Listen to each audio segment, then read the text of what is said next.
Broadcasting from the far side of Enceladus, beaming in at the speed of light across the vast chasms of space, streaming directly into your brain, you're listening to the Spartacast League. I am Faolan, and joining us today are Attica and Eno, so get ready and strap in, because tonight, like we promised, we are bringing you a bonus episode this week. But don't tune out, because we saved the best for last. Over the past couple weeks, we've been off air. The situations in the Middle East have ramped up, and on one front in particular, which the news has not done a lot of coverage on, it's getting really interesting. Echoes of policy warnings from experts decades ago seem to be coming true in an eastern region of Kurdistan, where Iran has actually cut off the flow of the Little Zab River, which provides much of the water to eastern Kurdistan. Where have they diverted it, and why? Is it for a resource necessity, or is it just more fuck the Kurds? Basically what's going on is there are several dams located on the Little Zab River, particularly in Iran. And what they're doing is they've locked up those dams to hold back the flow of water into the Kurdistan region. Now what's interesting is much of the Zab River also is within Iranian Kurdistan too, but this doesn't really seem to be so much as a fuck the Kurds move, pardon the language, as it just is a general resources issue, that it's been a dry year. They had a similar problem last year where the water got cut off for a little bit, and they worked out a deal, and supposedly Iran said that they weren't going to do it again, but things got pretty bad this year with the water levels, and Iran has resorted to this. But this echoes back, like I said, to these dire warnings that policy experts made about climate change and the effects of drought and whatnot that we're seeing happen more and more on a global scale. And the warnings were basically that the future wars of this region weren't going to be fought over oil, they were going to be fought over water. And so we could be seeing the very beginnings of this starting to play out right now. I don't know. I got to take this with a grain of salt. If you're talking about projections that we've made in the past, you ever see that Kevin Costner flick, Waterworld? That seems like the most realistic thing, and there was a lot of water for everyone. Kevin Costner films are unequivocally bad, though. Yeah, have you seen the Postman? It was terrible. Actually, the part of the Postman where he cracked open a cigarette machine and said breathlessly, "I'm rich." You know why I started smoking? Because I started buying cigarettes, stockpiling for the end of the world.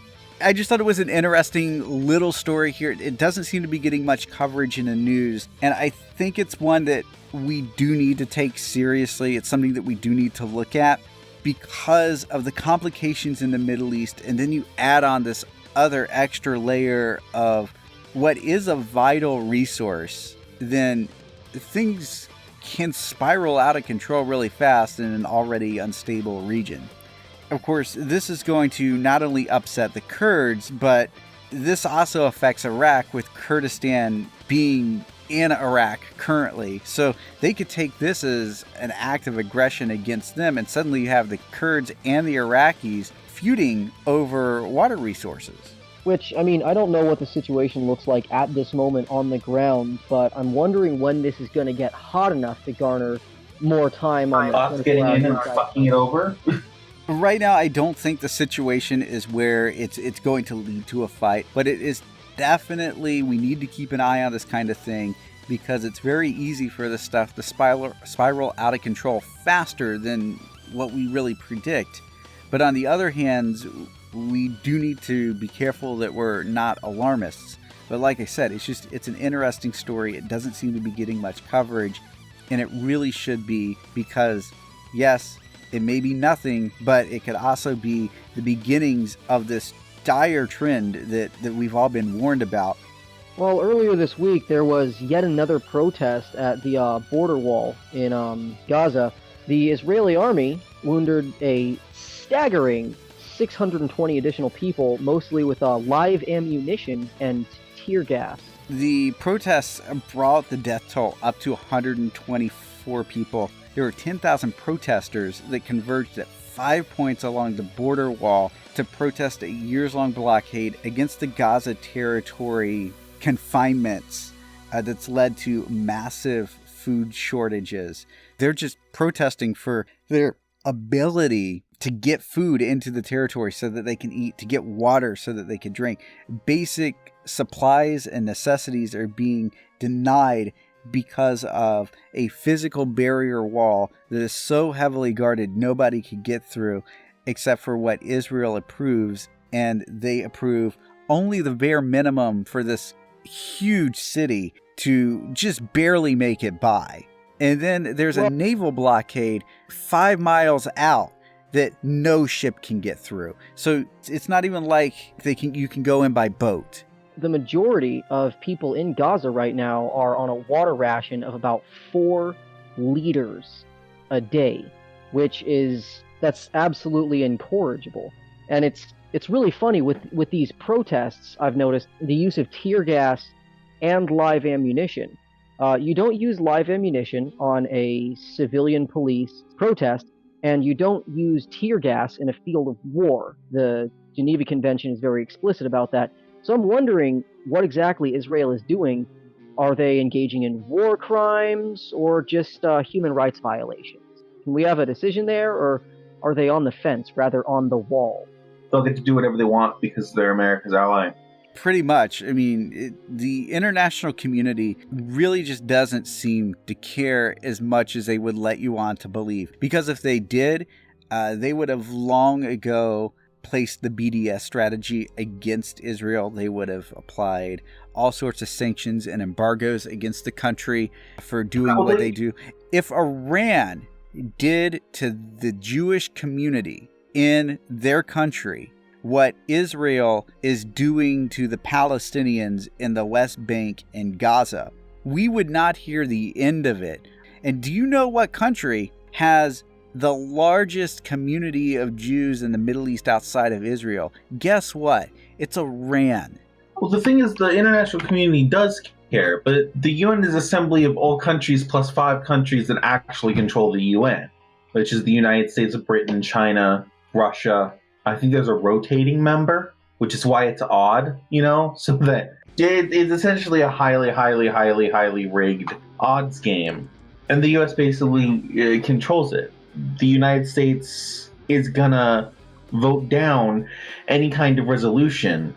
And we did vote down that resolution. This is Israel is committing atrocities, and we voted it down. I don't know how China votes on this thing. China just seems to kind of want to be alone.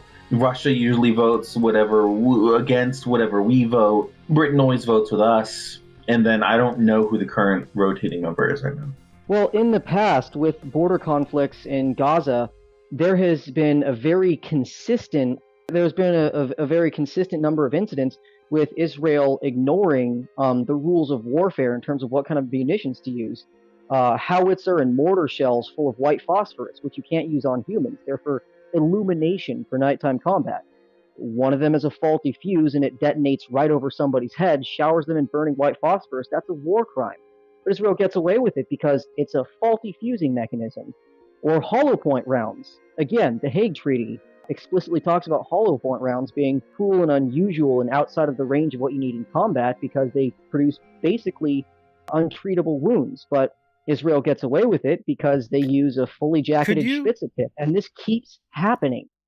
Could you back up for just a minute and explain to our audience, just exactly what white phosphorus does? Because you explained it to me during a show meeting, and it is absolutely horrific because there is actually a property of white phosphorus. I knew that it burned through everything, but there's another property of it that makes it just so horrific. And I want you to just kind of describe what happens the second a white phosphorus shell explodes above your head. What's going to happen to you? Well, white phosphorus is, it's hot. It burns real hot. It produces clean, bright white light and a lot of nice white smoke. So it's very good for illumination at nighttime, and it's really great for smoke grenades. It produces a great deal of smoke that can mark an area for artillery bombardment or reinforcements or helicopters. So it's very common for use in that way. but it's not okay to use on people because it burns at some 1200 degrees centigrade. And the two most common forms that you have of white phosphorus are pelletized, which if one of these burning pellets, they burn for longer because of less surface area. If one of these burning pellets contacts your skin, it will bore its way into you. And powder form, which as a fine powder, it really likes electrostatic fields, like the ones surrounding human bodies. If powdered phosphorus gets too close to a human being, one, they'll inhale some of it. And if it burns the inside of your lungs, it's a quick, painful death, and there's basically no way to treat it. It's worse than blast lung. And if it gets on your skin, it will stick to you. And there's effectively no way to get it off of you. It burns and burns and burns until it's done. The smoke it produces is toxic. It's bad stuff all around. If there is a being that created the universe, that being created pure elemental phosphorus as a weapon. It is bad, bad stuff. But we still use it in warfare, even though we don't directly use it on humans, because it is very useful for illumination and marking. We've got it in 84 and 66 millimeter mortar rounds. We've got it in 120 and 155 millimeter howitzer rounds, and they have airburst fuses. A number of seconds or minutes after they're fired from the barrel, they explode in midair, create a big cloud of the stuff, then ignite it, and it just hangs out in the air, lighting everything up. But if there's a, heavy air quotes here, a faulty fusing mechanism, one of these big rounds will fall on top of somebody.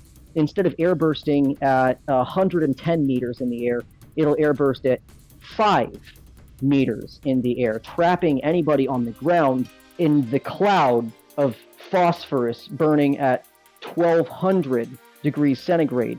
Even looking at the stuff close up will damage your retinas permanently. Even being close to the stuff, you'll be inhaling poisonous smoke. It produces enough UV radiation to cause extreme sunburns close in. And getting this stuff on you is either a death sentence or you'll be crippled for life. And a number of times in the past, during engagements at night or engagements at daytime when they were calling for air support, Israel has used mortar and howitzer rounds, illumination and marking type rounds full of white phosphorus, and a number of times they had faulty fusing mechanisms and ended up showering people in white phosphorus. The other weapon that you'd mentioned, of course, was the hollow point bullets, which you said create wounds that cannot be treated, but because of certain loopholes, Israel is able to get around it because they're not like your typical hollow point bullets. They were originally developed by the Russians. The Russians decided that using these weapons were too cruel on the battlefield, that it would be a war crime to use them. And so the UN basically sided with the Russians on this decision, but Israel still uses these rounds. Well, they're not technically hollow points. The reason the Russians designed them is it's like a hollow point in that the lead core has a big fat concave on the front of it. So when it hits something, it's going to want to fragment. It's going to want to mushroom. It's going to want to tumble. It won't just pencil through its target. It makes big, ugly, bloody holes. And the Afghans, in fact, the Mujahideen, who were shot by the first phase of AK-74 rifles with the 545 by 39 Soviet round, the hollow point ones, they thought that they were small explosive charges being fired by these guns because of the dramatic, horrible wounds they generated. And the Russians designed them specifically to cause those kinds of wounds, and the UN said that's not okay. Now, Israel is using the same type of rounds. The lead core has a hollow front so that it wants to mushroom and perforate and tumble and explode inside of its target, but it's got a full jacket around it. So it looks like a regular bullet, except underneath the Spitze tip of the full metal jacket round, underneath that copper jacket, there's nothing. So it's as deadly as a hollow point, but it's not technically a hollow point. And what Israel justified this is, in front of the UN, they said, well, one, it's not a hollow point, and we don't use it to cause egregious wounds. That's to increase the ballistic profile of the round so that it shoots more accurately out of our short-barreled rifles at greater distances. And two, you know who helped write the Hague Treaties? Nazi Germany. How do you think we feel about that, huh, guys? and the issue was sort of dropped, and they still use those rounds today. It really just kind of goes to show what level Israel is willing to go to here, where they have basically cordoned off an area that's the size of the city of Portland, Oregon, like we've said, but with 4 times more people, pretty much. We're looking at this area has 2 million people in it, the Gaza Strip, and this is what they're doing. And you're talking about 10,000 people coming to these sites, the protest, and then getting shot, getting sprayed at with tear gas, shot at with tear gas canisters, all sorts of supposedly non-lethal weapons being used against them. Then you just kind of see what the Palestinians are doing for the most part. And like there's an image of this 15-year-old boy, and he has like a bandana, the Palestinian flag over his head, and like and he's holding this giant slingshot with this rock. And so these people are fighting sometimes just with whatever they can pick up and find to fight these people so that they can just live. And one thing is the context of these protests. Based upon quotes I've read, 2 American journalists and British journalists from Palestinians on the ground, it's mostly just people going there and saying, please, let us have some food. We are literally starving in here. Yes, but the narrative that Israel, of course, is pushing is every single one of these protests is influenced by Hamas. And these pictures of kids attacking them with slingshots, and that iconic picture of that 11-year-old kid pitching a brick at a Merkava tank, these are used against the Palestinian people saying, look, they're being violent. And the fact is, in a lot of cases, I would suppose just from the context, that's covering fire. That's keeping people's heads down. You don't want to stand up and shoot a bunch of kids if rocks are going to hit you in the face. I mean, what's the point of a light support weapon? It's not to kill people, it's to keep their heads down, to distract the guys so that other people aren't getting mowed down by automatic fire. There is several hundreds, if not almost a full mile, of buffer zone between Gaza and Israel. Like the amount of firepower you would need from a slingshot to get the rock across all of the barriers and over to where the snipers are, or the shooters, to make that kind of shot, it would be a miracle. I don't see how any of that is possible because I've seen the maps. I've seen the photos from the Israeli side. These people aren't in any danger for the most part. This is a very one-sided slaughter, and that's exactly what it is.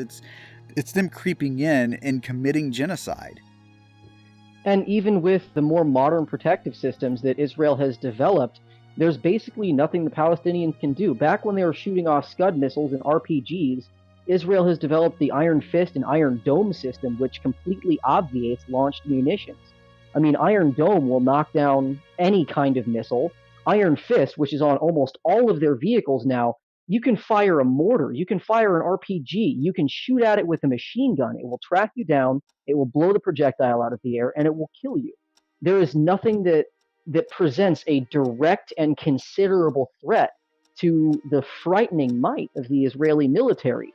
So you would think that they don't need to engage in wholesale slaughter simply for the purpose of neutralizing a direct and persistent threat to their personnel and materiel. You know what that one picture, though, of the 15-year-old kid wearing the bandana, though, throwing the rock, kind of reminded me of? It actually brought to me 2 images. So the first one was the picture of the African-American man, his name escapes me, that picked up the canister of CS gas at the Ferguson riots and threw it back at the police. And he had this bandana of the American flag on, and he was all dressed out in red, white, and blue. I don't know if you remember that. Yeah, like business casual too, because like he was getting down to business, but he was casual in that he was also holding a bag of Doritos. This guy is pure Americana, like he's got his priorities straight. That, gentlemen, is a patriot. The second thing that this reminded me of, and even more on an epic scale, is the story of David and Goliath from the Old Testament. That's what this kid was facing. Like he is like a young David to the Goliath of the Israeli army. A literal sling and stone against an undefeatable giant. But here's the fun part. Israel thinks that they're David too. Because this tiny, tiny little nation of a people who are hated by everyone around them, this nation is going up against the entire world population of Muslims. And they're going up against all of these nations around them that are largely Islamic. And that's how they feel. The Palestinians are David to the Goliath of Israel, and Israel feels as if it's the David to the Goliath of, what is it, 1.4 billion Muslims worldwide? The fact is that if Israel would have just stuck to the 49 plan, or even the 64 or 62, I forget what exact year it was, they would have just stuck to either one of those plans, not incurred any more into Palestinian territory.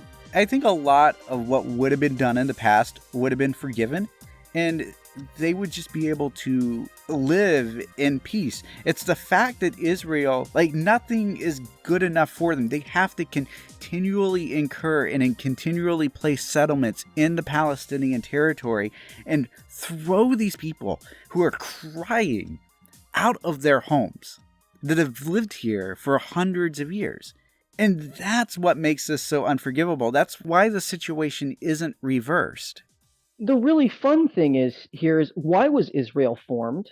It was formed because they needed a nation after the Holocaust, because the Holocaust was it was something else. Now we've got a bunch of people with utter military superiority taking a bunch of other people that they disagree with and locking them up in a very small area and basically just starving them out.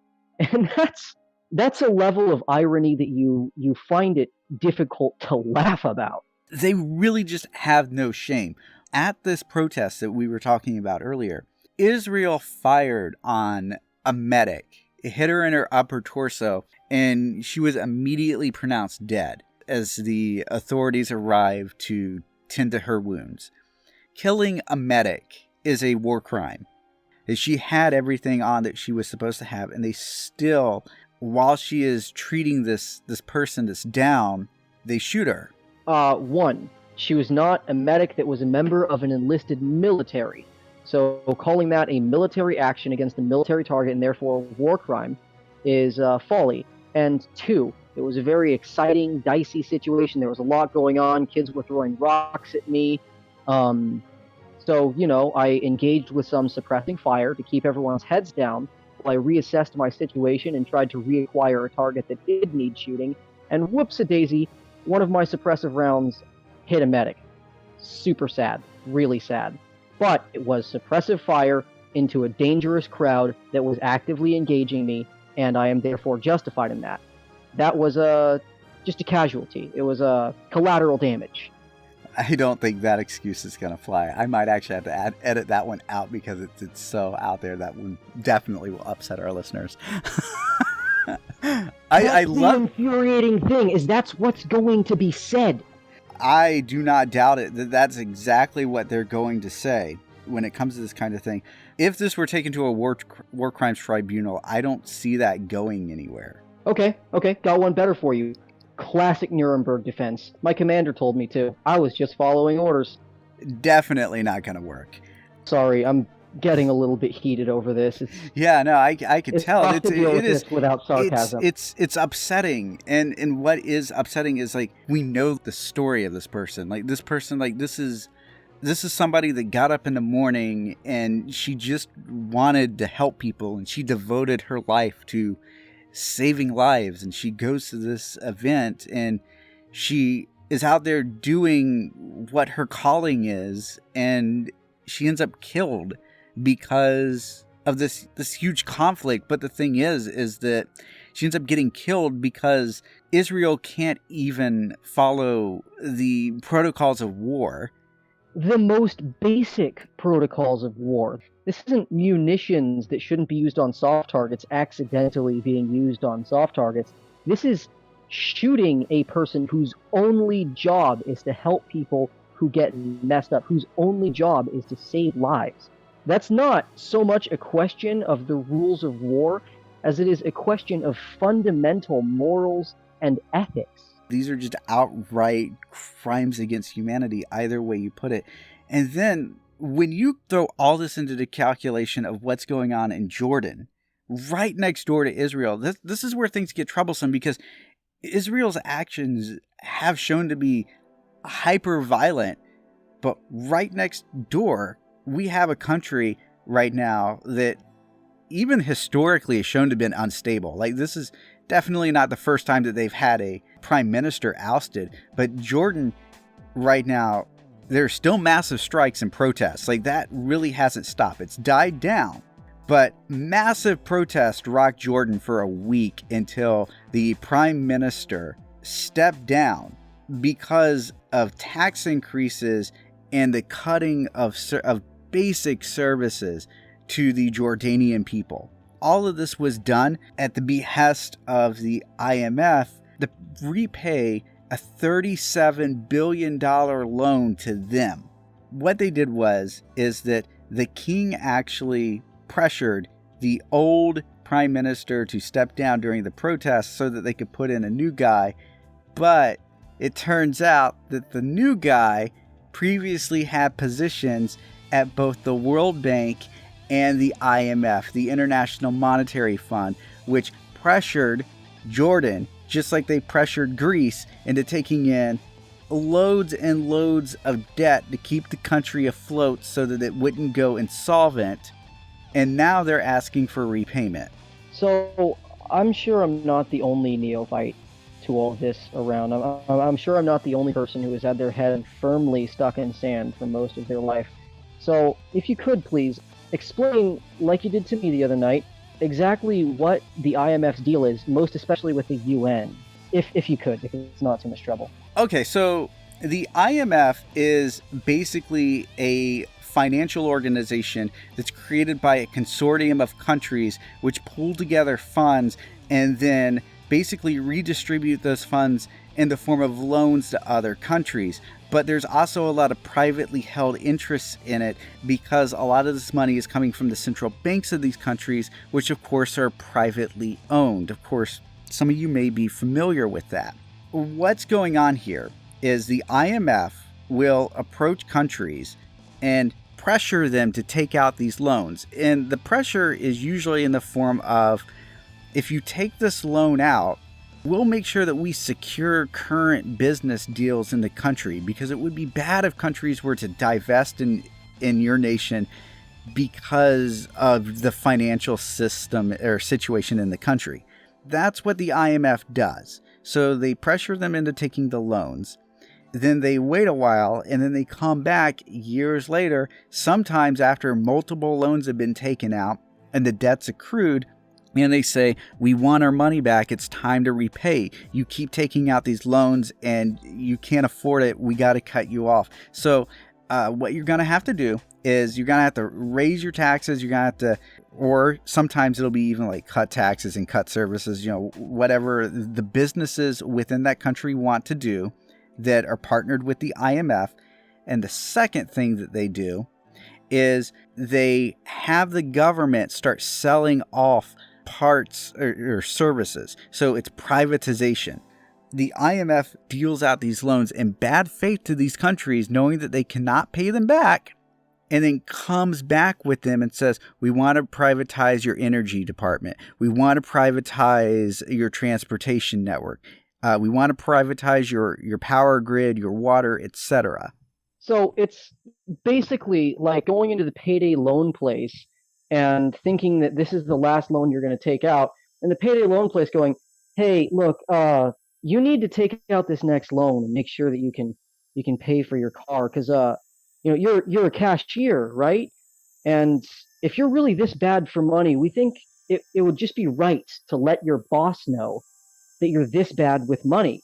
Like it would be wrong to let him keep paying you under false pretenses. And if you're worried about money, otherwise, do you really need a TV in your house? I mean, have a garage sale. Do you actually need to eat every day or have insurance for your car? You're probably a great driver. It's coercion on a level of entire nations. It's exactly what it is. And it's been happening for years. People familiar with the IMF, of course, they understand that this is what happened to Greece and what caused their recession and everything and tripped that entire thing off with the austerity. The same thing is happening in Jordan right now. What makes things interesting about Jordan, though, is their demographics and what's going on with their current economy, because they are in a really bad place. Right now, around 70% of their population is under the age of 30. Many of the Jordanians that have jobs, because their unemployment rate is 18.5%, which is about 1 in 5. But the ones that do have jobs, they're working long hours with very low pay. And a lot of these jobs are gig economy jobs where you're not being paid to actually work the full spectrum of what you're actually working. You're just doing like the tasks that you're getting paid for and getting that chunk. So gig economies like Uber, etc. That's becoming increasingly more common in Jordan and these other countries. Seems to be that gig economy jobs, long hours for low pay, and a bunch of younger people who don't have a professional skill set with a title behind it from some kind of learning institution, it seems actually that those circumstances are strongly indicative of an economy that is, I don't want to sound alarmist, but in its dying gasps. It's a late-stage capitalism, if you will. Huh, didn't know you commies had a word for that. Yes, we do. And a great Reddit thread, by the way, if you want to get to that subreddit. Highly recommend it. Attica has went to sleep, so he will not be with us for the remainder of the episode, but thank you for coming on here. Always appreciate you being here. Our next story, though, this will probably be something that is a little bit of a shock to our audiences. So if you're listening, just kind of heads up, this one is even more brutal than the last. The Yemenis civil war. This is a situation that is dire right now, and it's one that a lot of people will be very surprised at what the United States and Saudi Arabia is doing in Yemen. A recent report came out that 10 million more Yemenis expected to be on the verge of starvation by the end of the year. Right now, that number is at 8.4 million. So we're looking at 18 total that could die from starvation. So we're talking fatal incidences here. And this is a country that has 28 million people. So that's almost 2/3 of this country that we're talking about. These are some really heavy and unsettling numbers. A number of people on the verge of a lethal level of starvation by the end of the year being 18 million. If that projection holds, heavens forbid, if that projection holds, by a quarter of the way through next year, there will be a death toll from starvation in Yemen on a scale of approximately 3 times that of what we saw in the Holocaust. That's actually a little bit difficult to contemplate.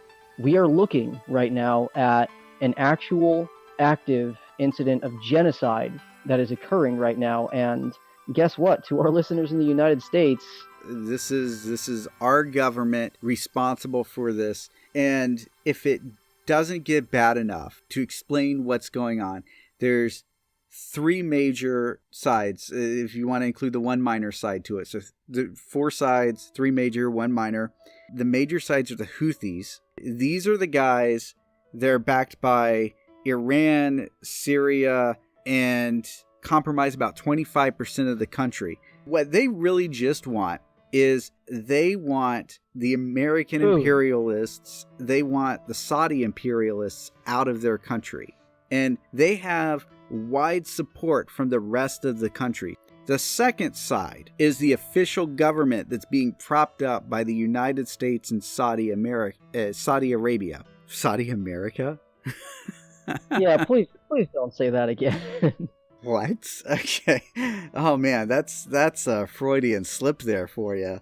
And then the third side, a lot of the major fighting is coming from, is AQAP and ISIL. And guess who happens to be funding those guys? Saudi Arabia, using money, of course, that they get from us because we're their main financial supporter. Indirectly, we're at least supporting AQAP and ISIL.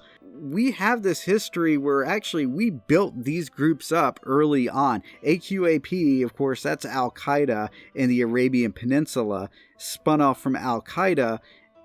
We assisted in the formation of Al-Qaeda decades ago. And ISIL, we actually funded ISIL initially as a means to fight Bashar al-Assad in Syria. And of course, that got out of hand. It's no surprise that this is happening in this manner. It's no surprise whatsoever. I mean, America is engaging in another proxy war that might involve a genocide. Wow, that's striking. I want to see one of those really nice propaganda videos that ISIL had, or one of those really bad rap videos that AQ had. They're like, hey, shout out to our patrons. Got our super fan, the United States. They're great. They've been contributing for about a decade now. Do you know what country the propaganda for AQAP and ISIL comes out of, by the way? Please tell me. I'm not sad enough right now. Qatar. Please tell me. It comes out of Qatar, which is another one of our allies.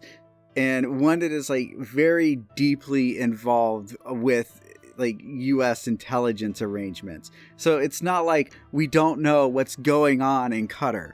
1,000 likes and 500 subscribes and we'll depopulate this whole country. What makes this particularly egregious isn't even necessarily the fact that we're supporting both the government and these extremist rebels here. What makes this egregious is what we're officially on record doing. And what we're on record doing is drone striking farmers and farmlands using our Air Force to do it. Because Saudi Arabia obviously does not have this kind of capability at this time. Their army and munitions and capabilities are very, very limited. If they were to go at this war alone, I don't think that they would be able to sustain it for 2 or 3 years like they've had. And that's why we had to get involved at the behest of Saudi Arabia. And that's also why Saudi Arabia needs AQAP and ISIL to do the dirty work on the ground. So we've got drones pitching AGM-114 Hellfire missiles. These are, I think, $96,000 missiles. Yeah, so we're $96,000 missiles spending a lot of money. Yes. At farms, though. You know those are anti-tank missiles. This is a deliberate attempt. So this is not even covert at this point. We're literally firing on farms and on cattle. The Saudi Arabians are commandeering fishermen vessels. They are targeting the food supply to create the crisis. The famine is being caused by military activity on food supply, and it's not like they can just build more farms because only 3% of the nation's land is even arable. They need every acre they can get. The Hellfire missile was developed as an anti-tank missile. There's actually not rolling armor on Earth right now that the Hellfire won't mess up. That's, I think, like a 6.5 kilogram shaped charge. It's a hard target interdiction weapon, and it's being used on farms and their occupants, farmers. It's sick in particular because not only are you looking at soft targets that are being targeted, these are targets that are necessary for the maintaining of society. Without them, people will die in mass proportions, which is why we're looking at a death toll of 18 million people. And to top it all off, the entire region is basically being blockaded by the Saudi Arabian and U.S. Navy so that rescue ships and so that supplies can't get in. They're literally starving the supply line. They're not letting in medics. They're not letting in people that want to distribute food, out of charity. Like, this is absolutely sick. And it's amusing. You can't shoot a medic whose job is to save lives. You can't shoot the support personnel who keep people alive that you need on a battlefield to treat injuries and give people a fighting chance. But you can use hard target interdiction weapons to destroy their food source, and you can use a naval and land blockade to stop food from other nations coming in. And that strikes me as silly, except I remember that that's a very common tactic among first world nations who are engaging in colonial actions in impoverished countries. Here's and the thing. I remember that this is actually a violation of several UN articles. There is a very, very good case to be made that the United States is now aiding and abetting, if not based off of the capabilities of the Saudi Arabians, just outright committing genocide against these people, because the Saudi Arabians don't have the ability to do this without us. Does instigating a famine, does that count as genocide? Yes, I'm pretty sure it does. would logically. It actually does. There is a clause within a UN article. I forget which one it was. I saw it the other day, actually, not in research to this particular topic, but it's just something that kind of came up. And I thought that was interesting, and I should have wrote that all down so that I had that, but it kind of escaped me at the time. But it is a violation of UN resolution to do this. So this is something that could be considered genocide against these people. And the news isn't covering it. And the reason the news isn't covering it is because, one, obviously this makes the United States look bad. But two, it would also mean that the people opposing us in this particular case, Iran and Syria, ironically somehow turn out to be the good guys in this fight. And of course, we can't have that narrative in the media that they're ever doing anything positive. So it's like giving the school bully your lunch money so he can buy another slingshot, then saying, hey, don't tell my mom because, everyone thinks you're a dick and I don't want her to think that I chum around with, total dicks like you. I don't know that's the apt analogy here, but if this story were to get out in the media, it would just really just expose how evil the U.S. government is. Not only because last episode we looked at the evil that's brewing within our borders, but to see that the kind of stuff that America did in the Philippines and in Indonesia to be repeated again and again in the 21st century. And a lot of people just don't know that it's happening because they're blissfully ignorant, because the media refuses to discuss it. Well, I was blissfully ignorant right up until I read the cheat sheet for these for these two most recent episodes, and hey man, thanks for ruining that. This is somewhat difficult to talk about because a genocide on this scale being instigated and supported by our government, this is not something that we that America is used to being overtly implicated in, and it comes as something of a shock. Like you would think that this gets declassified 50 years from now by some well-meaning congressman. This is beyond the pale of what I expected for the evil of U.S. imperialism. And it makes a lot of sense that it's not being heavily covered by the news, because as a newscaster, as an American patriot who wants to know American people to know the truth, how are you going to approach this delicately and with the gravitas it deserves? It's very difficult. Like, I'm sitting here and I'm down to hot takes and jokes about this because there's no way to reasonably reconcile information like this. If these projections hold, by the first quarter of next year, we're looking at a death toll 3 times that of the Holocaust. And that is something else. Exactly. And it's happening right under the noses of the American people because the media refuses to cover it. And that's the big crime that is being committed here, is not only is the U.S. government doing it, but the media won't cover it. But the other reason that I think the media won't cover it is, look who funds the media in this country. Like, seriously. You turn on the news, you turn on CNN, Fox News, MSNBC, you turn on the nightly news, it doesn't freaking matter. It's all Raytheon, Lockheed Martin, and Northrop Grumman hawking advertisements telling you how great our country is. And if it's not that, it's the food companies selling us junk and then investing in pharmaceutical companies, absolutely knowing that these products are going to cause a health crisis, get people hooked on, and overcharge people for medicine that they need. That's the kind of media that we have in this country. That's why we do not get the news in this country that we deserve. Oh God, I wish Attica was here for that. I know. I think he went to sleep and astral projected and possessed you for a minute, because that was a Hemsworthy tirade, and it was genuinely beautiful, because it doesn't seem like the medicine, the pharmaceutical companies and the food companies really tie in that well with defense contractors. But when you really think about it, leftism is a lot like feminism. If it's not intersectional, it's not real and it's not serious. It's a farce. It's for show. Leftism needs to be intersectional. Everything if you want to see why stories are getting buried in the news, don't just look at our government.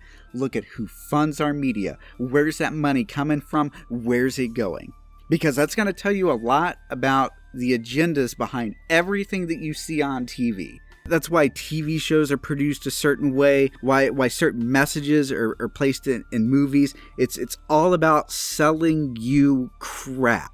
It really builds into this, because what's Northrop Grumman selling? What's Lockheed Martin selling? Like, the U.S. Army is a big contributor to advertisements on the news. What are they all selling? Where's the money going here? And it makes sense as to why the media would be suddenly silent on this horrific crime, because it would eat into their profits if people discovered this and it were let out that Northrop Grumman and Lockheed Martin were fueling this conflict. That's one of the reasons why I think that we don't see a lot of information on the news. It's a matter of advertiser friendliness. And part of the advertising that we're getting isn't just to sell us junk food, but it's also to sell us these political ideologies to maintain liberalism and capitalism and all the other overarching systems that protect the bourgeoisie and protect the current empire that we've created. Next topic on the line here, the alt-right watch, as I like to call it. We do one every so often. Niall Ferguson was a college professor at the Hoover Institution. Most of the audience is probably familiar with the story by now, and if not, you need to get familiar with it, because it's probably happening more often than you think on our college campuses. This is a conservative professor who encouraged and then helped lead opposition research against a college student government candidate named Michael Oken, who was a progressive. Ferguson's emails between him and another student named John Rice Cameron were leaked. One of the quotes here, and I'm going to read here directly, was, "Slowly we will continue to crush the left's will to resist as they crack under pressure." I mean, like, these guys are literally just like the Skeletor of political movements and ideology. I don't want to advocate for undue violence, but do you realize that when you crush the left's will to resist in the way that we've been resisting so far, that is spreading information, generating praxis, discussing the best way to go about things, direct action, protesting, trying to get people more on the dime about current events, all you're doing is eroding the left's willpower to resist reasonably, to resist with foresight and empathy. They're creating a situation in which the only solution is violence, because that's really what they want. They really want to fight, because I think that they believe they could win a fight. One of the important things to look at, let's kind of like step back here, like into the situation here, and kind of deconstruct this, because there's a lot here going on, and it's important that we realize that this is probably happening in other places. So John Rice Cameron, no surprise, is a member of Turning Point USA, which if you're... No. Of course, why would he not be? And we all know who they are. They're a campus organization. They go around promoting alt-right thought on campus. But these emails that got leaked, they made reference to ousting liberals from the student government. They were calling them SJWs. But then there were like off-topic tangents where they made references to pseudoscience regarding race and IQ, which really goes to show like that's what we're dealing with. So all these accusations of I'm not a Nazi, you call everybody you disagree with a Nazi, like that suddenly goes out the window when on the back channel these people are having the same discussions. You know, I'm not a Nazi. I don't have a swastika on any of my belongings. I don't do the Roman salute or anything. That 14-word stuff, that's all a bunch of dogma. But like, I'm not a Nazi, but can you just sit and imagine for a moment the possibility that, like, they weren't wrong about phrenology? Oh, God. Yeah, let me fill your head here for a second. I want to know how your brain's shaped by the lumps in your head. Yeah. Science. And no joke, I actually knew somebody about 10 years ago, back when the alt-right was getting started, and he started to identify as this alt-right. He once told me, like, he's like, I'm really getting into phrenology. And that's when I realized I can't talk to this guy anymore. He's lost.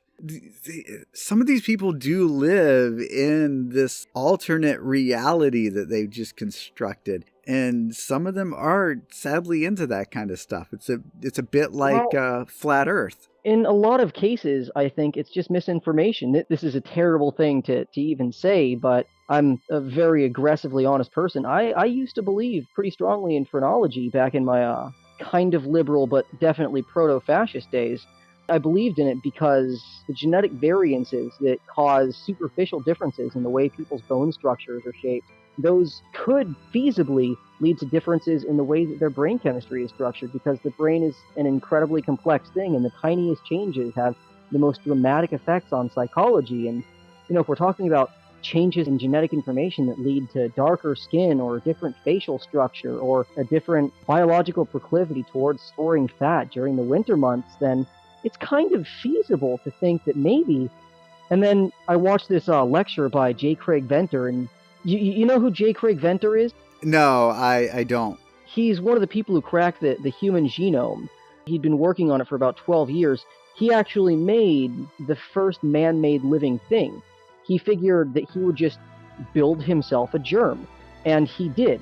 This guy's basically a rock star in the field of applied genetics. He's sitting there in front of a lecture hall going, now, to think that the genetic differences in human beings could lead to any biochemical messing around is stupid. One, because the genetic differences in human beings have differences in genetic structure that don't have anything to do with the way the brain is structured.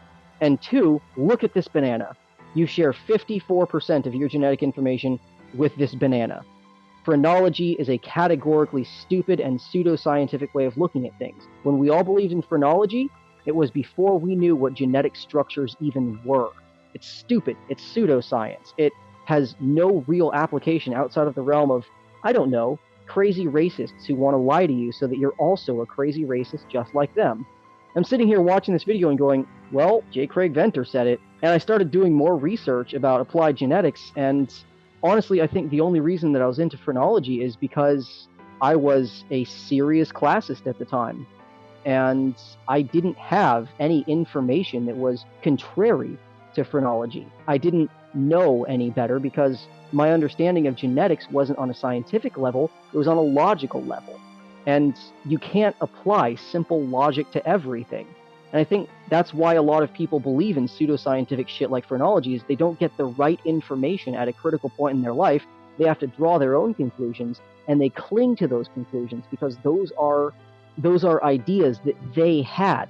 They figured it out. When I knew about phrenology, when I knew why people of different races thought differently and behaved differently culturally speaking, I had figured it out for myself using all of the available information in my life. I was like a scientist, you know? I observed data, I came to a conclusion, and it's really hard to put that down once you come to your own conclusion. It's really hard to even let someone who's educated, who knows better than you, sit back and tell you that you're wrong. You know what? Because That's actually information. that is actually a trick that the alt-right uses, like to mold them into the ideology. They'll take like liberals, for instance, and they'll get them upset. And what they'll do is they don't care about winning the argument as per se. What they care about is planting that seed within them to make them go, with quotes around it, research it, but they steer the person in a direction that reaches their conclusion, and they do so in a manner that makes it feel like the person has reached that conclusion all on their own. And like you said, when you do that, when you believe that you've reached a conclusion on your own, it has a more powerful sway within you. It gives you more conviction than having being told whether or not something is true, regardless of how truthful it is. Well, yeah, that's something we see a lot in the anti-vaxxer and flat earther communities, is you come to your own conclusions and therefore they become precious to you on an intrinsic level. The reason, though, that I wanted to cover the story, though, one of our people on our Meet the Candidates section today, yeah, we got a whole slew of some really bad, nasty candidates here. One of them here. There's like 3 of them, right? Yeah, there's 3 of them. Which one's the pedophile? All of them, right? Did I get it right? Yes, you did. Okay. And, one of them actually did try to kind of do this like college BS that we talked about earlier. Now, he didn't run opposition research against a candidate. He tried to use entryism. This is James Alsop. He was elected to a precinct office for Whitman County in Washington. I believe it's in eastern Washington near Spokane, if I recall correctly. He was a tiki torch marcher, and he's active with Identity Europa. Alsop tried to use entryism when he was at college at Washington State University to infiltrate the GOP club there, but it turned out he was too extreme for them, because what happened was they discovered that he was one of the tiki torch marchers, and they basically told him, whoa bro, we're Republicans, not Nazis, you can't be in here. Which, to be fair, I gotta give him credit where credit's due. Putting your foot down like that and not letting these people in, that takes a lot of guts. Huh, what's all this hubbub about a united right, huh? I mean, their GOP club, which is kind of nasty and problematic in itself, but good on them. I mean, if you're a Nazi and you're fired, it's your fault. Yeah, exactly. But of course, the problem is now he's elected to a precinct office in Whitman County. However, it doesn't seem to be that he's getting a lot of support within the interior of the GOP. So hopefully, just like his college stint, he's going to get found out and routed out. On that resistance within the GOP, I'm sure a lot of our listeners are aware and have seen them. There have been a lot of screen grabs, mostly from Poll and some from Reddit, where a number of people within the alt-right are trying to push their people to be more overtly moderate, not show their power level, as it said, for exactly this reason. So it's nice to see it in this case, but bear in mind that a large portion of the alt-right seems to be getting wise to how quickly they can be driven out. And this, while it's great and inspiring for us, is only going to be more ammunition for that school of thought to hide your power level until you're sure they're #OurGuy school of thought. Exactly. That's actually a great point to make here, because these candidates were only found out because they, as you said, revealed their power levels. Like, for instance, like Mike Surrey, for instance. He's running with this all out. He believes that pedophilia is okay because the Bible endorses it. He called out a judge. It was Judge Marie Aquilina. Rosemary Aquilina. He called her a feminazi because she ruled against Larry Nassar, gymnastics medical coordinator, I believe, who molested and sexually assaulted multiple underage gymnasts. So she locked this guy up, a rapist, and that makes her a feminazi in Mike Sorry's eyes. I mean, class act, real class act, fella. And then, of course, he used the Bible for justification for segregation as well. So this guy, he's a piece of work. And I don't know what Bible he's reading, by the way, because I've studied the Bible myself. You really have to pick and choose to come to these conclusions, by the way. Like, this is not the overarching message within the Bible, despite what a few critics like to say. Yeah, the Bible does have some nasty and problematic things in it, but if you step back and look at the overall message, I don't think that if Christ were alive today, that he would be agreeing with this guy. A great part of the Bible is when Jesus said, if you look upon a woman and she causes you to stumble, pluck your eyes out. Basically, if looking at someone makes you want to touch them or engage with them in an inappropriate way, you're the problem, and you should deal with your problem rather than insisting that she's immodest. And I love that. And this guy, he seems to have missed that passage. I wonder, like you, I wonder how abridged his Bible is. If you want to get down to New Testament, Jesus also said that one would be better to place a millstone around their neck than harm a child. That's not the exact quote, but that's just a paraphrasing of that. So if you want to get into theology, buddy, we can go all day, because my great-grandfather was a preacher in West Virginia. My grandparents were fairly religious most of their life, but older, my grandfather wasn't. And my mom and dad in my childhood were religious. I know this stuff. Well, maybe our Senate hopeful has a different interpretation of spare the rod, spoil the child. Either way, I think he should be sorry. Oh, that is so painful.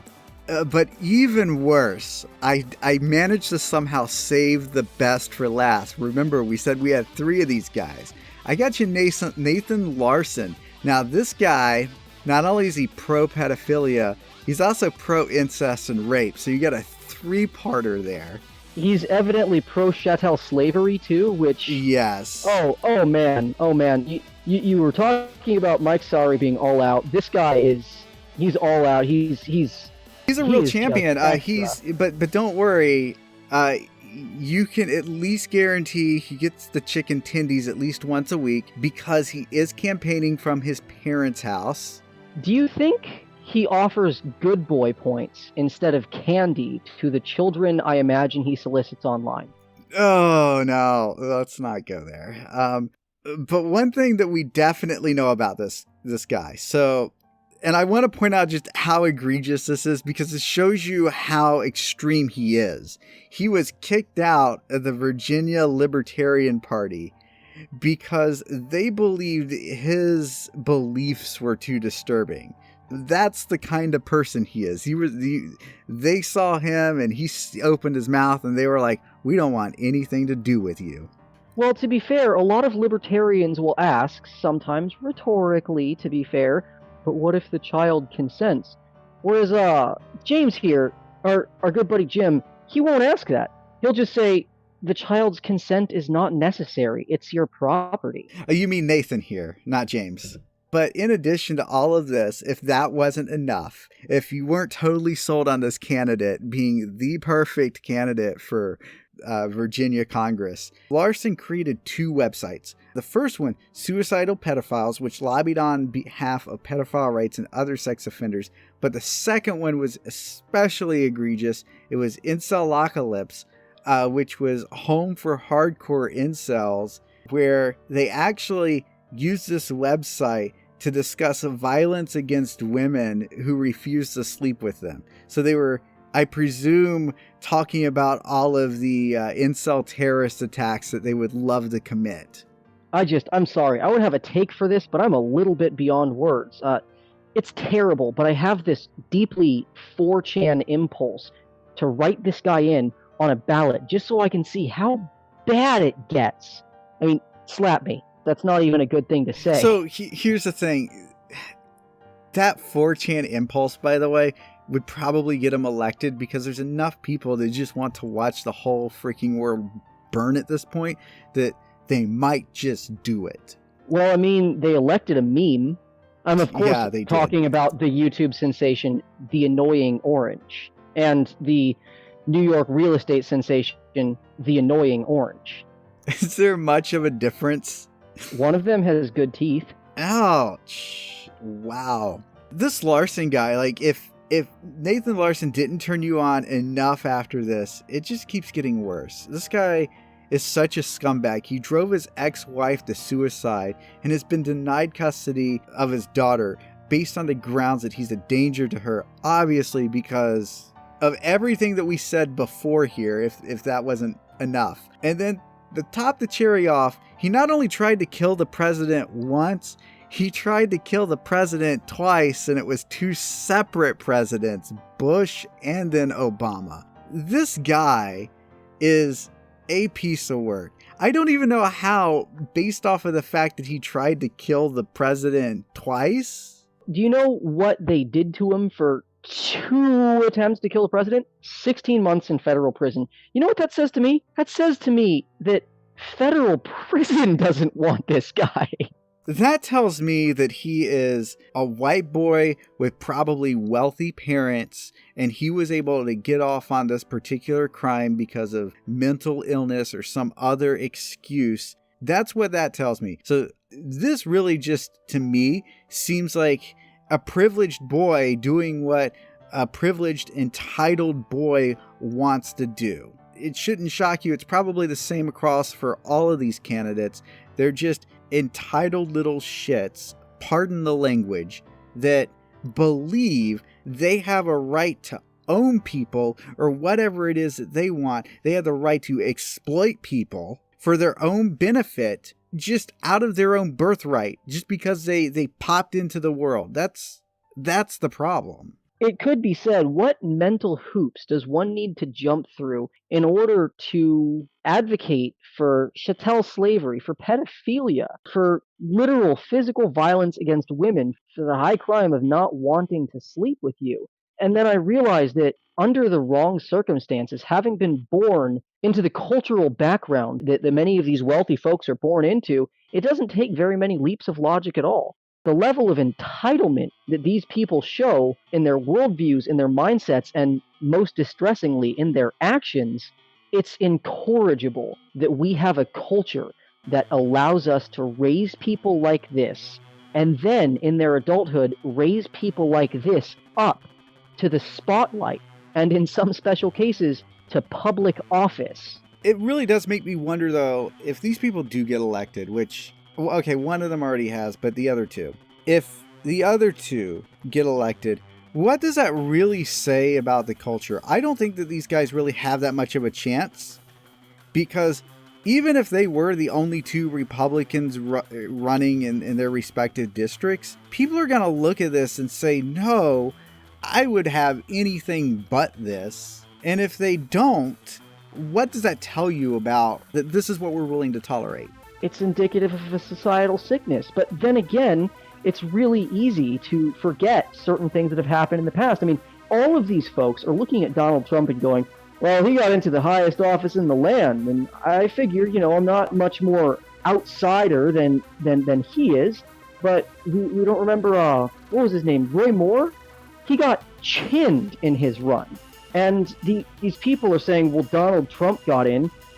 Well, there have been failures in the past for exactly these reasons. It almost seems like a number of people think that being a political outsider and also being ostentatiously, this is a problematic term, crazy will get you into office. We have made a society with the simple election of Donald Trump, and I don't want to sound like a liberal laying everything at his feet. With the simple election of Donald Trump, we have made a society wherein people get the idea that their call to power is being as out of the box as they possibly can. That by being the spectacle, it will automatically allow them to rise up in power. Exactly, yes. That's the idea that a lot of these people are getting, and even telling people is their main call to fame. It's overtly weird. It's very weird.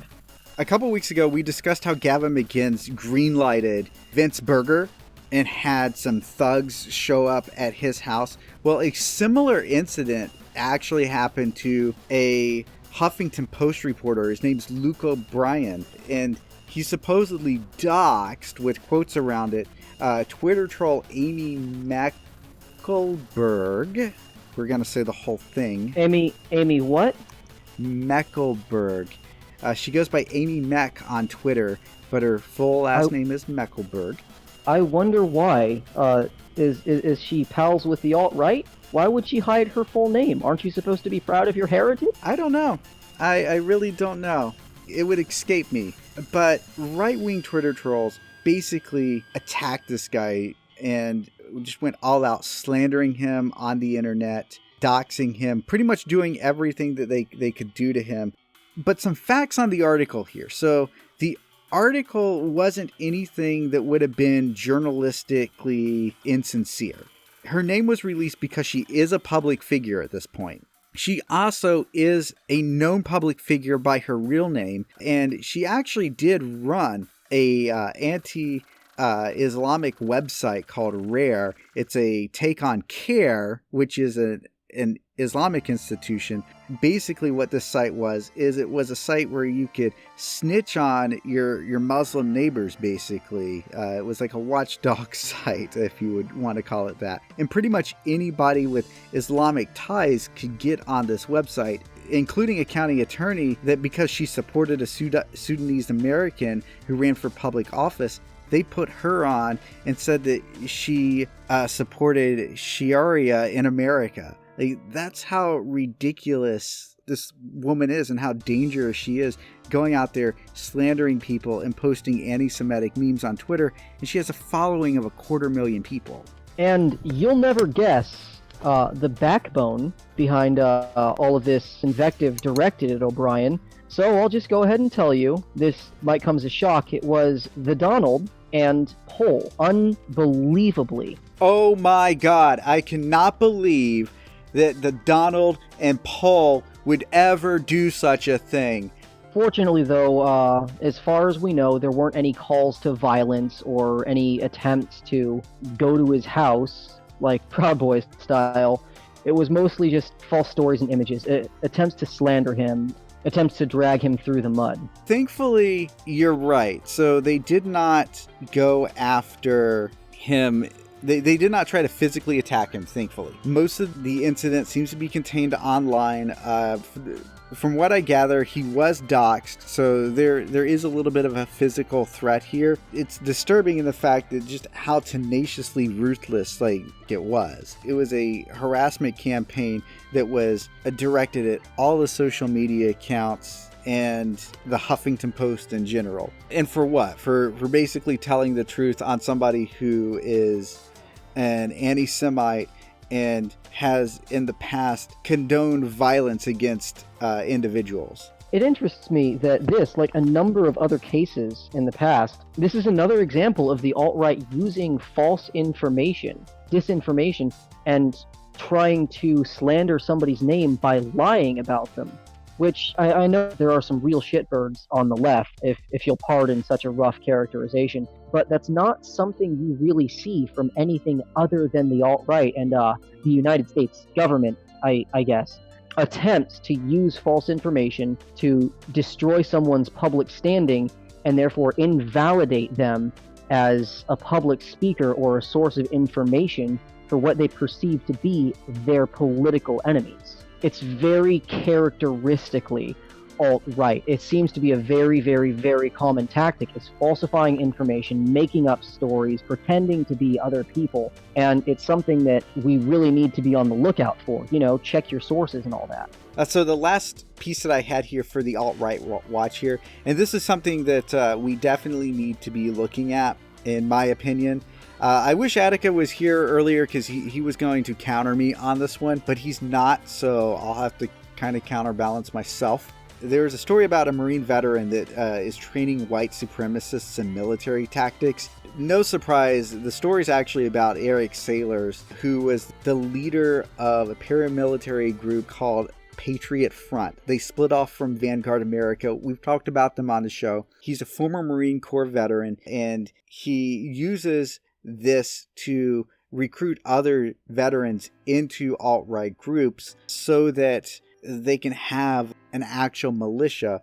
And he is like training them to do very, very violent things. They do classes on combat, gear, short military training classes called hip pocket classes, I believe. Is that correct? Yeah, I've seen some videos relating to it, and I know their dynamic entry training is pretty good. There's some survivalist stuff, when society falls and we have to build up a Fourth Reich or whatever. Here's what berries not to eat.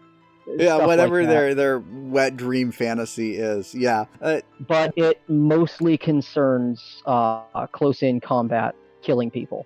So the reason that I wanted to bring this up is we have Unite the Right 2 coming up pretty soon. Judging by everything that we have seen on the net and their own Discord servers and everything else, these people are really, really, really angry about what happened to them last year. And it looks like they really did prepare for an event last year and they just did not get to carry it out. These people had weapon caches located all over Charlottesville. They were ready to do the thing, if you will. And I think that they got called in too early and weren't able to actually do any attacks because of the incident involving Heather Heyer, and that kind of shut down the entire operation. That's disturbing enough that they had these weapon caches ready, and you don't create a weapons cache if you don't plan to use it. Well, there is a lot of rhetoric like we're just being ready to protect ourselves from the violence of Antifa super soldiers.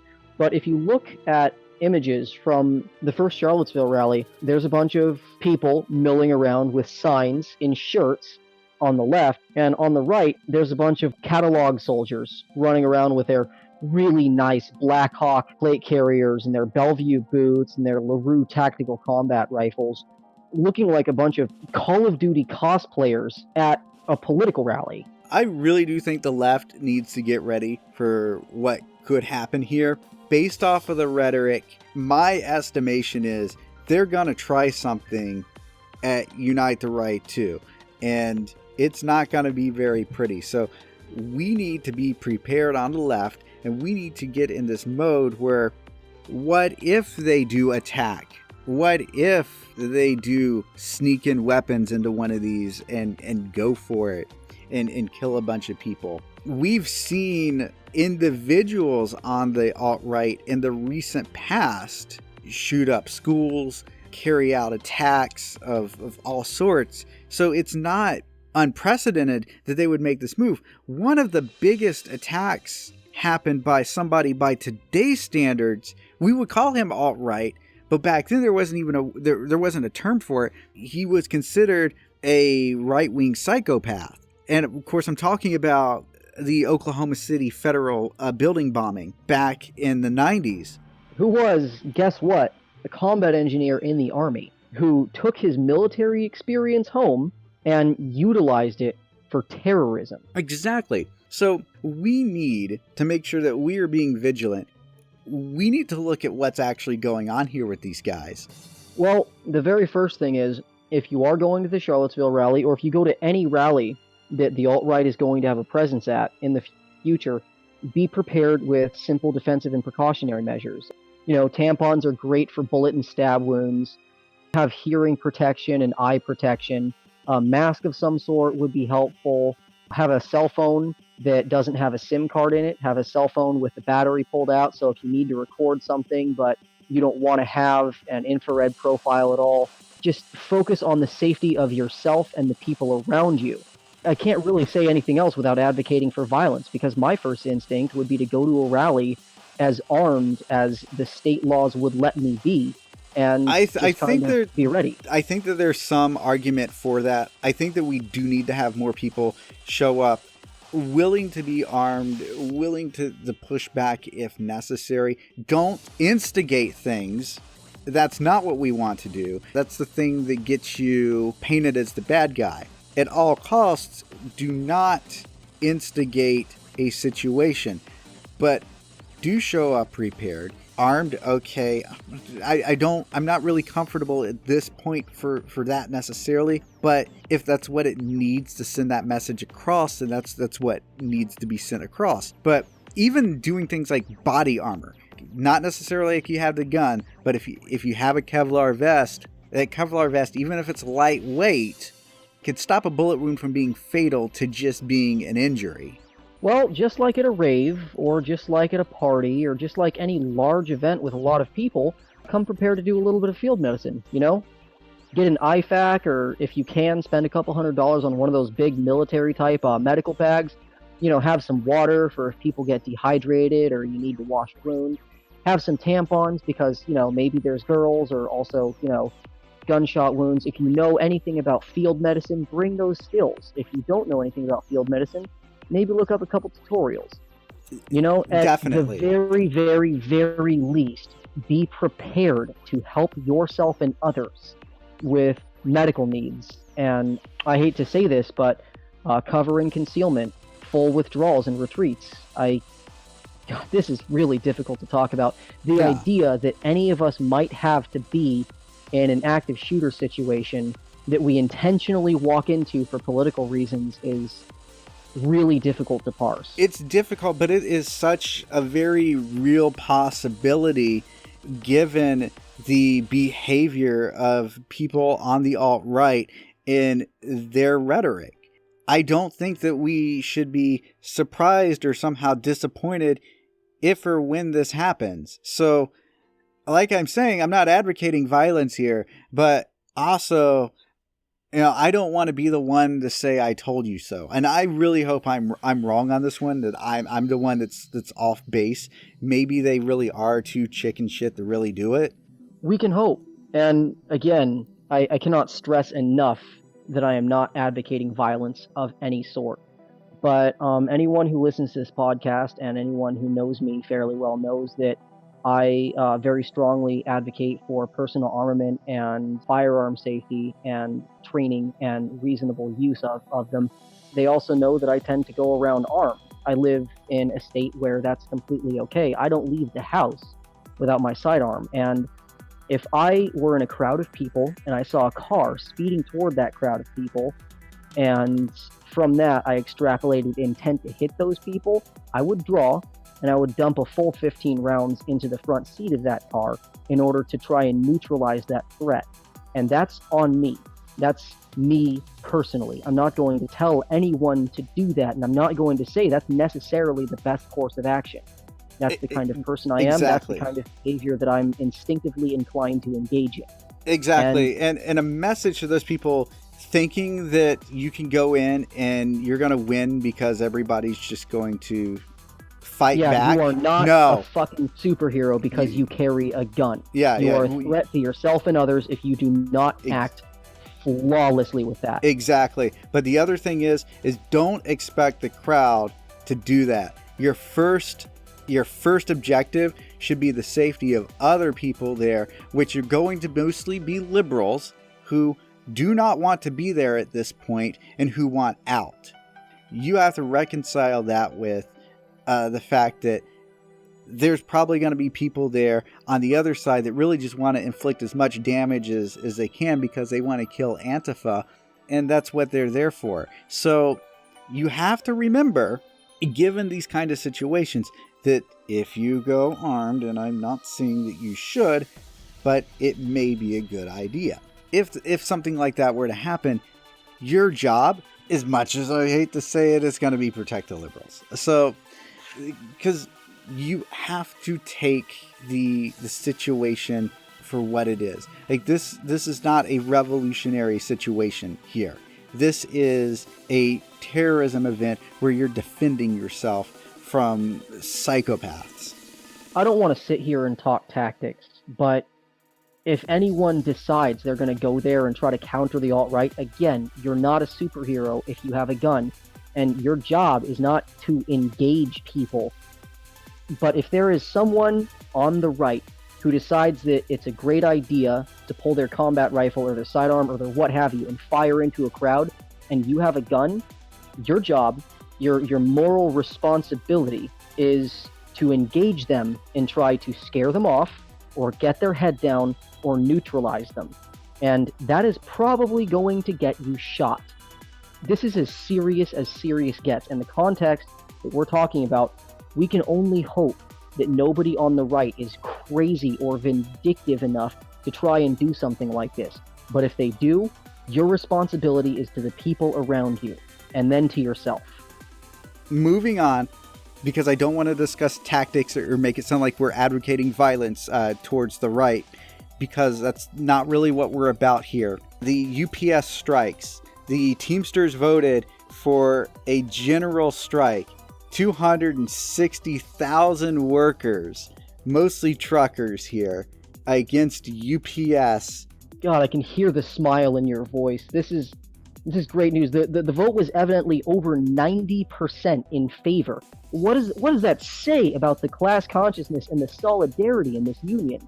That is just beautiful. What does it say about UPS though? So some statistics here, just raw statistics of the conditions that the UPS workers have to endure. So part-time workers only make $15 an hour and only work about 30 hours per week. That's poverty level there. Now, full-time workers have it worse because even though they can afford to live, the life that they live is hard. And that is no exaggeration. So we're talking over 70 hours a week. That is almost double time.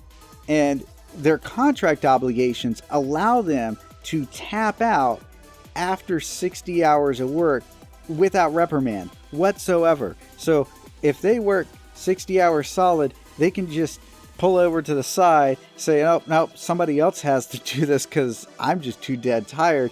And UPS, without reprimand, has to facilitate that for them per their contract. But they're not actually fulfilling those contracts.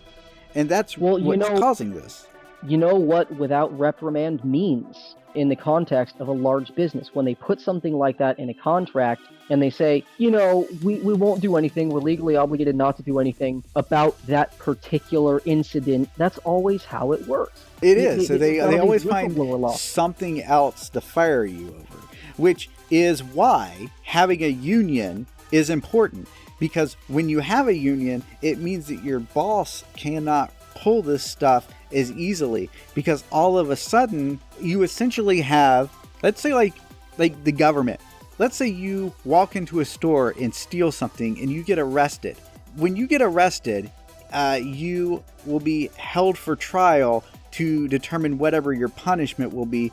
And if you can't afford a lawyer, one will be there for you. In the working world, your lawyer is your union. They represent you so that you're not going at it alone.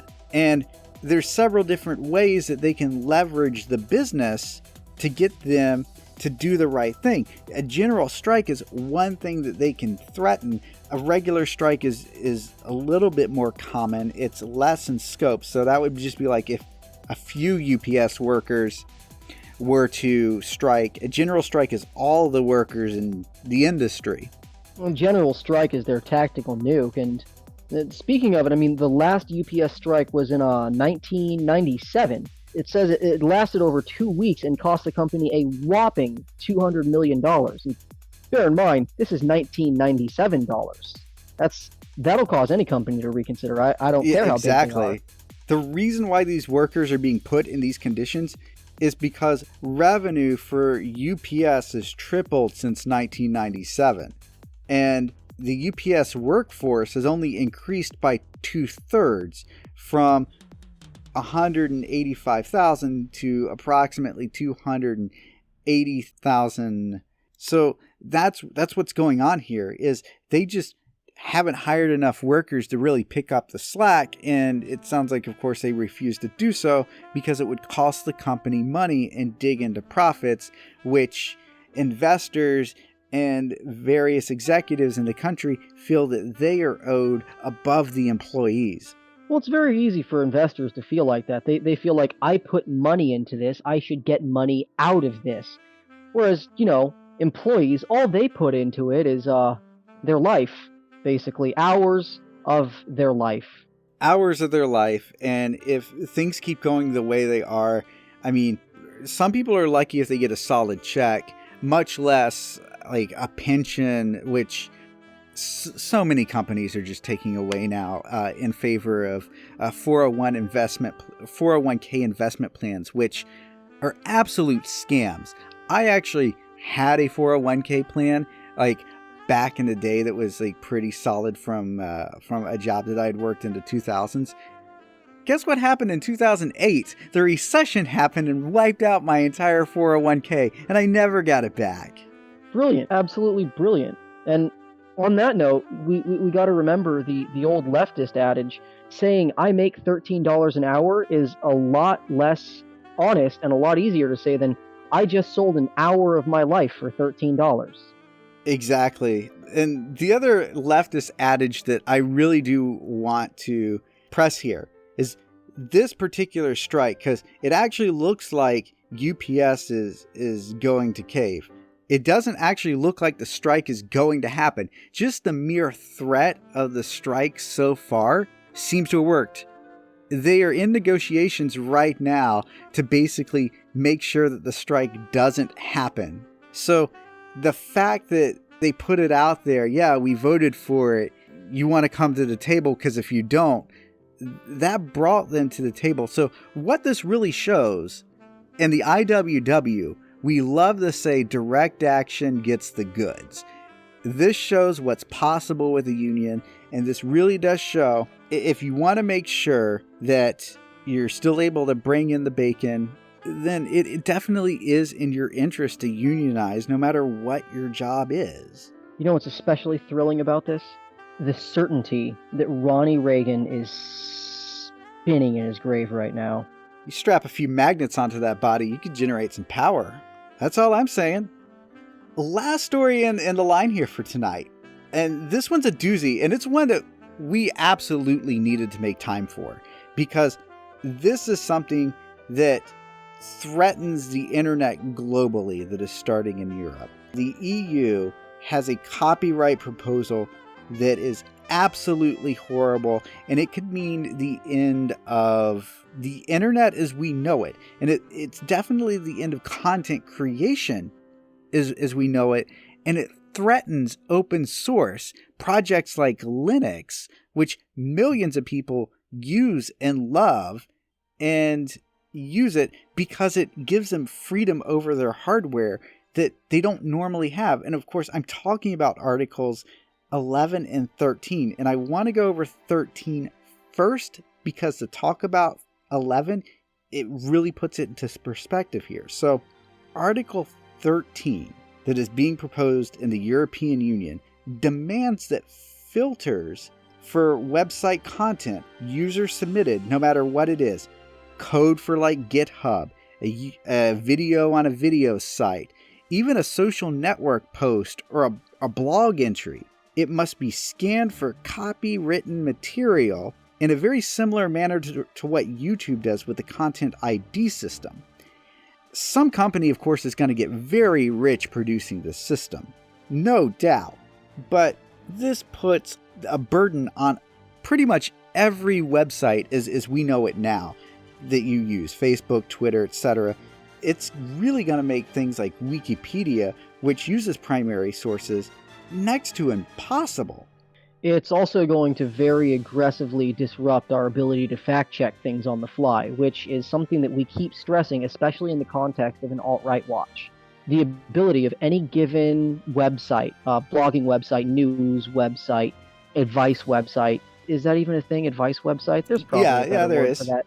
The ability of any given website to produce valuable information upon demand, and our ability to check that information against other sites to be sure that it's not perfidious or misleading in any way is absolutely critical to the way that we use the internet today.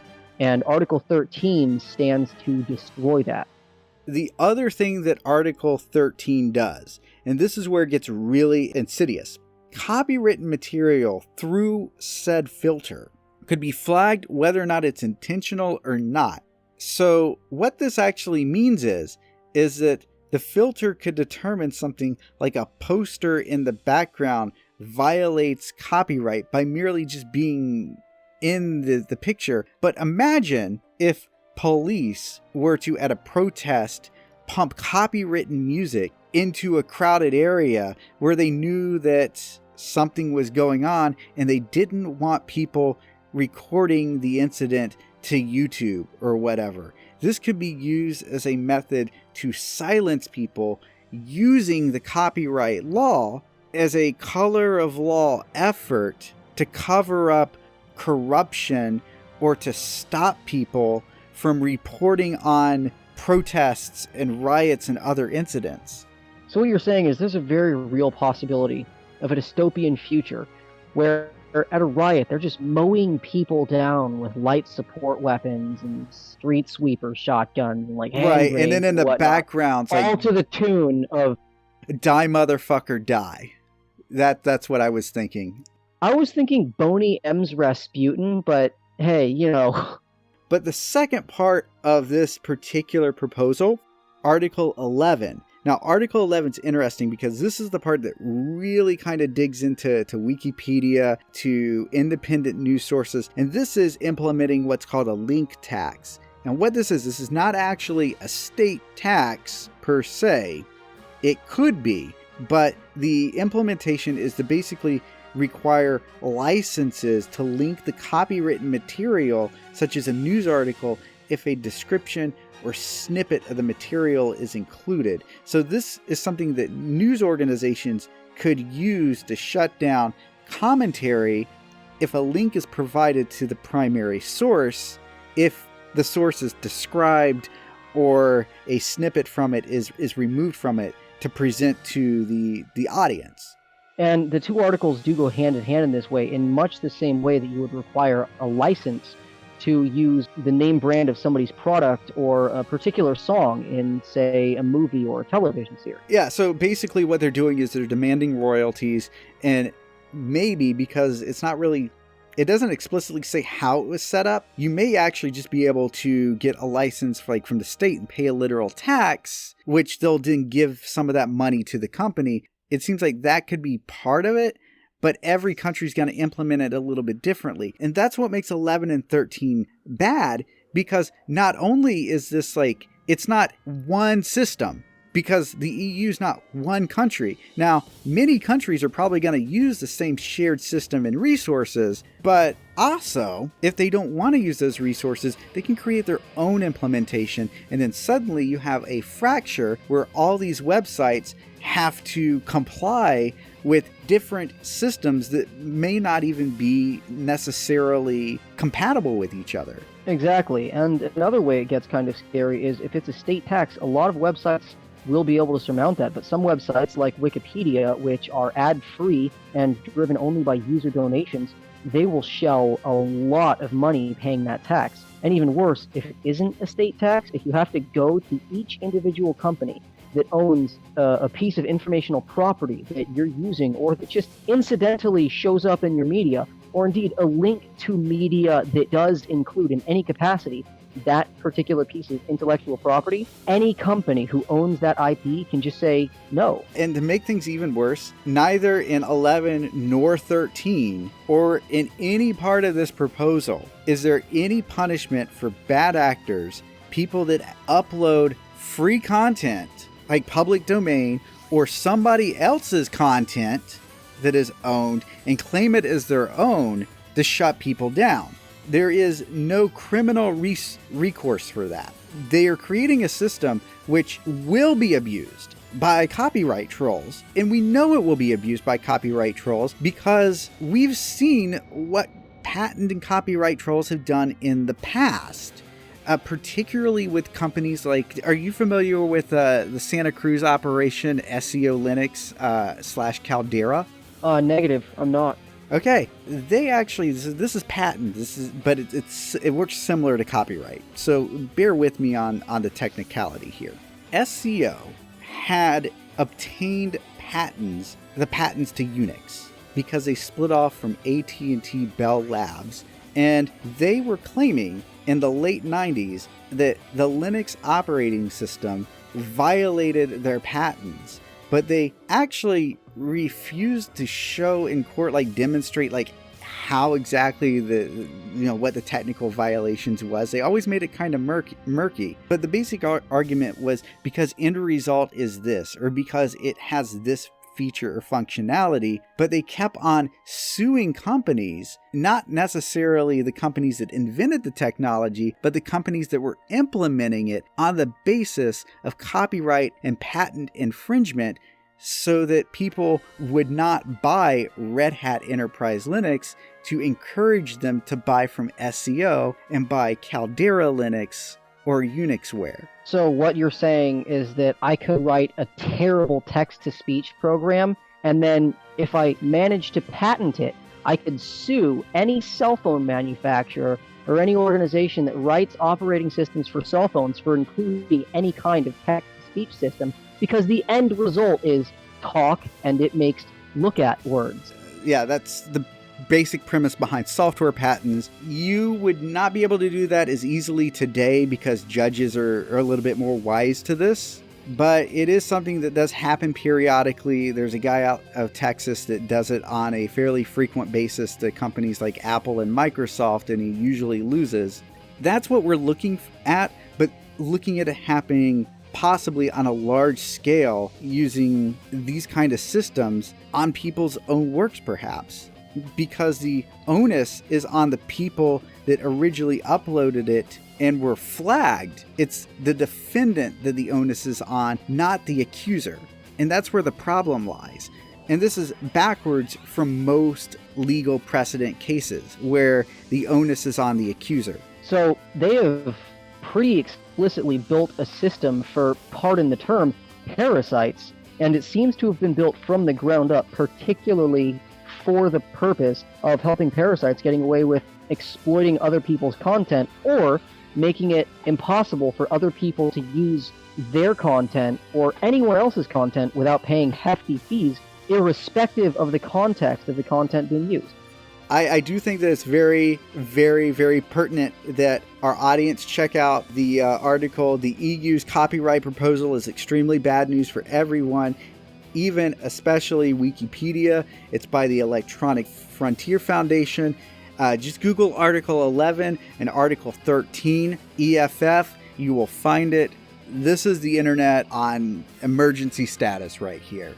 It is getting a little bit tiring, all of these calls to action over the internet, because it seems like every week the people who want to profit off of content generated by just regular folks like you and I, people who want to control the flow of information to the general populace. Yes. Just regular folks like you and I. So it seems like every week there's some new scheme to destroy what little freedom there is left in the internet. That's also in part because those who control the information pretty much control everything. It's like that rant that I went on earlier where I was talking about the advertisers and the connection in the media. It's kind of the same deal. This is about information control. And information control is crucial because essentially we're talking about who gets to control the narrative of things. And that's important. That's really what this is all about, because I really doubt that any of this is going to be enforced evenly. It's gonna all be selectively enforced. I mean, don't expect it not to be. Thank you guys. This is a project that's meant to get information out to people who are not availed to the time and energy it takes to research every little thing. This is to bring to the forefront of our collective minds incidents and happenings and potential futures that we should all be aware of. We're genuinely sorry for some of the very negative and unpleasant things that we have to discuss here, but we have a moral responsibility and an ethical responsibility to try and present pertinent information in the best and most honest way we can. And it's difficult for us to say, it's difficult for you to listen to, I imagine, but thank you for bearing through it with us. If you liked our show, definitely like, comment, subscribe. Go to our Twitter feed at Enceladus1. Check us out there. We do post news articles and commentary during the week there at 280, right? Characters a week, or per post, if I can get it right. And thank you for listening so much. We really appreciate it. From the far side of Enceladus, good night and good luck.